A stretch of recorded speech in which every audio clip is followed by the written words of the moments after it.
De que forma a prática espírita favorece a sua saúde física e mental? A Web Rádio Meimei apresenta Saúde, Espiritualidade e Você. Bom dia, meus queridos amigos, internautas, ouvintes que nos acompanham aqui na Web Rádio Meimei.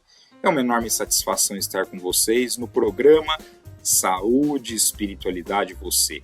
Meu nome é Ricardo Cavalcante, sou membro da Associação Médico Espírita de Botucatu e nós nos reunimos todos os domingos aqui às 11 horas da manhã para podermos conversar sobre assuntos relacionados à nossa saúde diante de uma ótica espírita. Recentemente, nós abrimos um canal que permite com que os nossos ouvintes, os internautas que nos acompanham, possam fazer perguntas para nós. Para isso, basta encaminhar suas dúvidas, seus questionamentos, suas sugestões para o seguinte número no WhatsApp: 14 998 34 4781. Vou repetir: 14 o DDD 99834 4781. Para quem tiver então sugestões, dúvidas, questionamentos, assuntos que gostariam que nós tratássemos aqui no programa, sugiro que encaminhe então esses questionamentos para este número de WhatsApp e que a partir de então nós traremos aqui para vocês ideias e discussões que possam ser do interesse de todos. No programa de hoje, nós estaremos discutindo novamente sobre a mediunidade. Por quê? 2 programas passados, nós trouxemos aqui para vocês 2 estudos que foram feitos recentemente, publicados este ano em revistas científicas, estudando a mediunidade. Foram grupos de pesquisadores brasileiros que trouxeram essa pesquisa, foram 2 pesquisas diferentes, mas que tiveram o propósito maior de estudar a mediunidade, no sentido de mostrar para a comunidade científica, utilizando métodos científicos, que a mediunidade ela é um fenômeno real, verdadeiro, e que ela não é uma produção anímica daquela pessoa que está atuando como médium. O que é produção anímica? O que é o animismo? É o indivíduo, ele mesmo, produzir aquele conteúdo. Na mediunidade, nós assumimos que todo aquele conteúdo que está sendo expresso, ele está vindo de uma outra pessoa, uma pessoa que está desencarnada e que está, através daquele indivíduo que tem essa capacidade, transmitindo aquelas informações. Então, essa informação ela é externa ao indivíduo. No animismo, é a própria pessoa que produz aquilo, mesmo que de forma inconsciente, isso faz parte desse fenômeno que nós chamamos de animismo. Mas a ideia é mostrar que os médiuns não são anímicos, embora a gente saiba, como a doutrina espírita nos ensina, que todo médium sempre tem uma parcela de animismo dentro das suas comunicações. O próprio Chico Xavier, que temos conosco como o grande exemplo da mediunidade, uma pessoa que tinha uma capacidade mediúnica muito avançada, uma pessoa que tinha um regramento moral em relação às suas condutas, aos seus pensamentos muito grande, algo que oferecia a ele uma potencialidade mediúnica muito grande. Mesmo assim, Chico tinha uma parcela de animismo. Ele mesmo dizia isso, sempre tinha alguma coisinha dele ali. Não é a mensagem ela não vem 100% pura como o espírito transmite. E isso é natural, isso faz parte do processo. Quanto mais se desenvolve a mediunidade, quanto mais a retidão do pensamento, das condutas do médium, menos anímicos são as suas comunicações.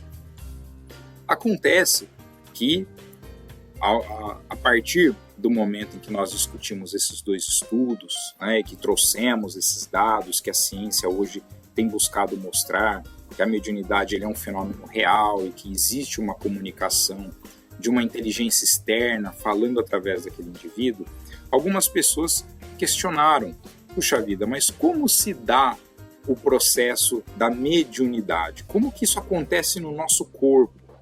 Como que essa reação se dá no nosso corpo? Se a gente pensar, por exemplo, na psicofonia, que é aquele médium que fala, né, como se fosse o espírito falando, o espírito se comunica através da fala.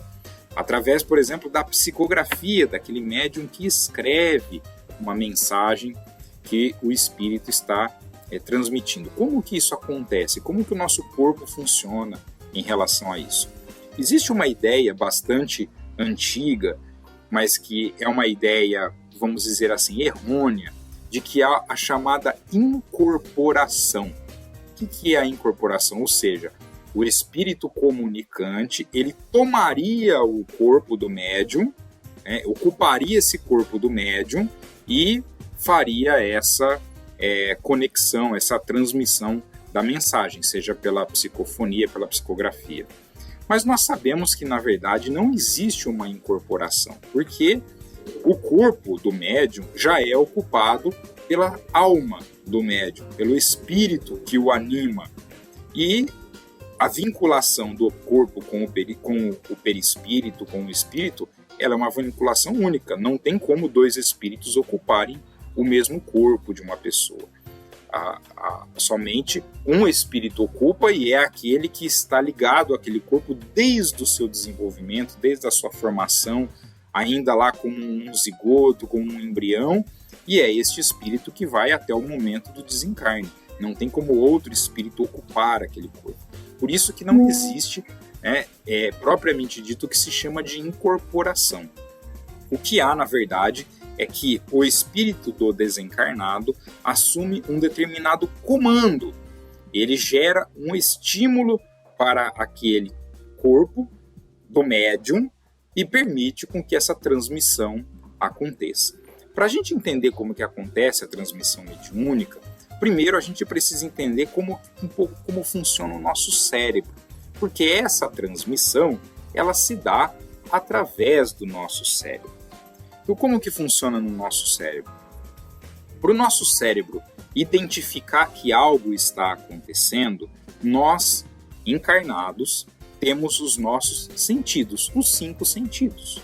Então, a gente tem a visão, a gente tem o paladar, a gente tem o tato, a gente tem a audição. São os nossos sentidos, que nos guiam, ou seja, essa é a forma como o nosso corpo tem para captar as informações. Então, é o olfato, é o paladar, é a visão, é a audição e é o tato. Então, é assim com que o nosso cérebro capta todas as informações que estão chegando para nós. Essas informações são captadas por receptores que estão nos mais diversos locais. Então, por exemplo, os receptores do tato a gente tem no corpo todo, a gente tem nas nossas mucosas, inclusive. A nossa visão são nos olhos, a audição nos ouvidos, o paladar na nossa cavidade oral, especialmente na nossa língua, e o olfato que está na nossa mucosa nasal.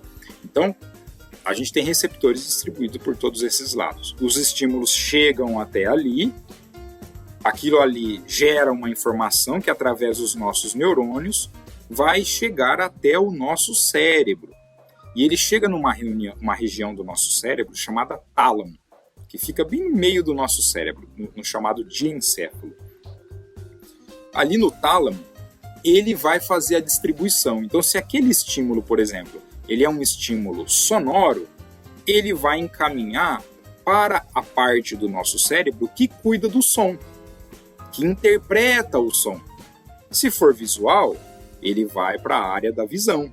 Se for no tato, ele vai para a área do tato. Se for o sabor, vai para a área do sabor. Então, o nosso cérebro ele já tem áreas pré-determinadas aonde esses estímulos são encaminhados. onde eles já são levados para lá.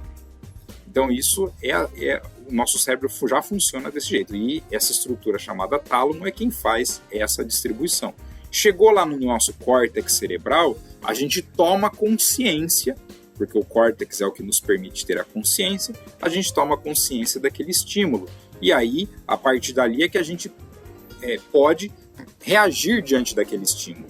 Se a gente só vai se manter como está, se a gente vai precisar fazer alguma coisa, se aquilo vai gerar alguma emoção na gente, se aquilo pode promover uma lembrança. Então, tudo o que vai acontecer depois vai ser a partir do momento que essa informação chega ao córtex cerebral.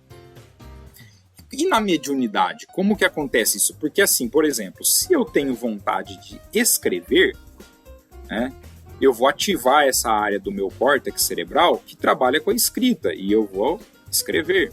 Se eu estou vendo alguma coisa, é o meu córtex da visão que está sendo ativado. Se eu estou falando aqui para vocês, estou me comunicando aqui, é o córtex que cuida da área da fala, que está tendo que trabalhar para que essas palavras, ou seja, para que o meu pensamento ele possa, através, né, da produção da palavra, né, transmitir essa informação para vocês. Então é assim que o nosso cérebro trabalha. E na mediunidade, como que isso funciona? As informações que nós temos a respeito da mediunidade, nesse aspecto, né, nesse aspecto de conhecer um mecanismo fisiológico, ou seja, do funcionamento do nosso sistema nervoso central, do nosso cérebro, para que ocorra a expressão mediúnica, a gente tem informações que são trazidas especialmente por André Luiz nas suas obras, né, na sua coleção A Vida no Mundo Espiritual, né, nas 16 obras, em que André Luiz trata desse assunto. É claro que o conteúdo que André Luiz nos traz, ele não é um conteúdo completo. Então, assim, nós temos algumas noções como isso acontece. Não é uma noção, vamos dizer assim, completa. Por isso que há uma hipótese em cima disso. Quem trabalha muito bem essa informação, e eu até recomendo que vocês possam, né, para quem tem interesse nesse assunto, é ler uma obra do nosso querido amigo Décio Iandoli Júnior, que se chama Da Alma ao Corpo Físico, em que ele trata desse assunto de uma maneira bastante clara, bastante objetiva e muito didática, para que as pessoas possam compreender esse assunto. Existe, portanto, uma hipótese, baseado naquilo que André Luiz nos fala, o que nós imaginamos. André Luiz, ele parte de um ponto essencial, dizendo para nós que esta comunicação entre o mundo espiritual e o mundo físico no nosso corpo, ela se dá especialmente através de uma pequena glândula que existe no nosso cérebro chamada glândula pineal. Vejam, nós, espíritos encarnados, estamos em conexão com o corpo físico em todo o nosso corpo. Kardec já nos diz lá no livro A Gênese que nós nos comunicamos entre perispírito e corpo físico, molécula a molécula, ou seja, o corpo todo está vinculado espírito com perispírito. Mas lá no nosso cérebro existe esta glândula chamada pineal, que André Luiz coloca para nós que ela é a sede da nossa mente, ou seja, ela é o grande feixe de comunicação entre a mente, que não é uma estrutura do nosso corpo, a mente é uma estrutura do espírito, que através dessa glândula é que essa carga, essa grande, vamos dizer assim, essa grande avalanche de informações da nossa mente, ela se deposita sobre o nosso corpo. Então, a pineal, ela funciona como se ela fosse uma grande antena que faz esta comunicação. Durante muito tempo, a própria medicina não conhecia o funcionamento da pineal. Tudo que nós conhecemos da pineal praticamente foi descoberto nos últimos 50, 60 anos. Muito pouco se sabia, se acreditava que ela inclusive era um órgão vestigial, ou seja, que nem tinha função. Hoje se sabe que a pineal é uma glândula extremamente importante para o nosso corpo, então a medicina já identificou isso. O interessante é que muitas das informações que André Luiz nos traz nas suas obras, lá da década de 40, década de 50, quando se nada conhecia da pineal, foram sendo confirmadas com o avanço da ciência nas últimas décadas. Muita coisa André Luiz já dizia lá, como, por exemplo, a pineal é a glândula que comanda todas as glândulas endócrinas do nosso corpo, ou seja, as glândulas que produzem hormônios. Então, André Luiz já dizia isso lá, e a ciência foi descobrir isso muito tempo depois. Porque hoje se sabe que a pineal ela produz um hormônio chamado melatonina, um hormônio que ele é muito importante para o funcionamento do nosso corpo e que praticamente age em todas as glândulas endócrinas, age, por exemplo, sobre o nosso sistema nervoso central, em muitas das nossas células. E a pineal, ela tem uma capacidade de comandar, de controlar o nosso corpo, principalmente os chamados ciclos biológicos. Nosso corpo, ele é um corpo que ele funciona ao modo de ciclos. Então, ela tem esse comando muito grande. Então, ela é uma glândula fundamental à nossa vida e ela é uma glândula fundamental dentro desse processo da mediunidade. O que André Luiz mostra para nós? O que ele ensina para nós? Que o espírito comunicante, ele vai se comunicar através da pineal, ou seja, é atuando nessa glândula. Inclusive, ele descreve para nós lá no livro Missionários da Luz, que quando o médium está atuando, quando o médium está trabalhando, a pineal dele fica extremamente luminosa, ela ganha uma radiação completamente diferente do restante do cérebro, porque essa é a antena, é por essa via que a informação vai chegar. O que nós imaginamos? A pineal, e essa é a nossa hipótese, né, a hipótese que inclusive o Décio traz para nós lá na sua obra, né, Da Alma ao Corpo Físico, é que a pineal é uma glândula que ela se comunica com todo o nosso sistema nervoso central, ela se comunica com todo o nosso cérebro. Então existem feixes, né, de fibras, de neurônios, que se comunicam com as outras partes cerebrais. Da mesma forma que o estímulo que vem de fora passa lá pelo nosso tálamo e vai para o córtex, para as áreas correspondentes, nós imaginamos que a comunicação mediúnica, o espírito comunicante, vai agir sobre a pineal do médium e, a partir daí, essas informações que chegam pela pineal serão transmitidas ao tálamo e o tálamo vai distribuir para a área correspondente. Então, se aquele estímulo é um estímulo visual, ou seja, ele vai estimular a parte do cérebro que cuida da visão. Então, permite com que o médium enxergue o espírito. Eles têm uma clara evidência. Se é na área auditiva, ele vai ter uma clara audiência, vai para o córtex, o tálamo manda para aquele córtex. Então, não há uma área específica da mediunidade no cérebro, em termos de córtex. Né? Não existe um local próprio. Você fala assim, olha, essa é a área que é sempre ativa quando tem a mediunidade. O que sempre ativa quando tem a mediunidade é a pineal. Essa é a glândula que permite essa comunicação. Que, inclusive, André Luiz nos coloca que ela é a sede de um dos nossos centros de força, também chamado de chakras, que é o coronário, né, que é o chakra mais superior que a gente tem, que comanda todos os outros chakras, todos os outros centros de força do nosso corpo.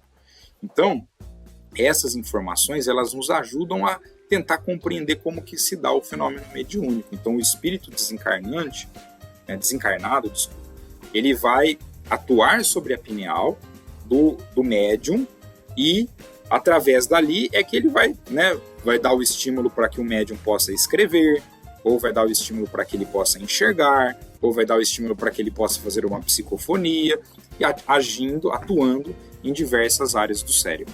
O que os nossos estudos que nós discutimos nas semanas anteriores mostraram é que estas áreas do cérebro, que cuida da visão, que cuida da escrita, da fala, a depender do tipo do médium que a gente tem, se ele é psicofônico, se ele é psicográfico, se é clarividente, clareaudiente, essas áreas elas ficam extremamente ativadas, ou seja, há muito estímulo ali, há uma carga enorme de atividade cerebral no momento durante o transe mediúnico e que nós imaginamos, baseado naquilo que André Luiz nos ensina, que esse estímulo todo então está chegando pela pineal, passa pelo tálamo e ele distribui para estas outras áreas.